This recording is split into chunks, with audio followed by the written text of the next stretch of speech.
झालेली भूमी भिंगर आहे. मी असं ऐकलंय की सखाराम नावाचा माणूस डॉक्टर बाबासाहेब आंबेडकरांच्या विरोधात त्यांनी निवडणूक लढवली होती आणि आजही त्याचे काही वारसदार आहेत, वंशाचं काय म्हणतायत ते म्हणतायत की डॉक्टर बाबासाहेब आंबेडकरांनी आमच्या इथं हे गहाण ठेवलं, ते गहाण ठेवलं. तर त्यांना जाऊन एवढंच सांगा की आम्ही आमचा जीव तुम्हाला देतो, जर आमच्या बापाने हात लावलेला काही असेल तर आम्हाला द्या.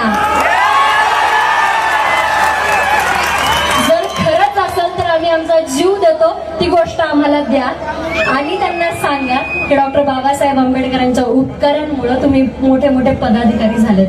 डॉक्टर बाबासाहेब आंबेडकरांच्या या दिलेल्या स्वातंत्र्यामुळे अरे तुम्हाला बोलता येतंय. तो आमचा बाप होता ज्याने तुम्हाला बोलण्याचा अधिकार दिलाय.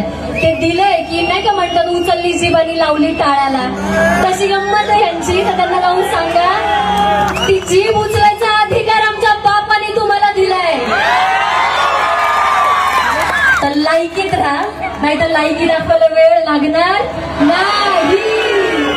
आणि माझी खरंच अशी इच्छा आहे, माझं म्हणणं नाहीये, डॉक्टर बाबासाहेब आंबेडकर म्हटले होते शासन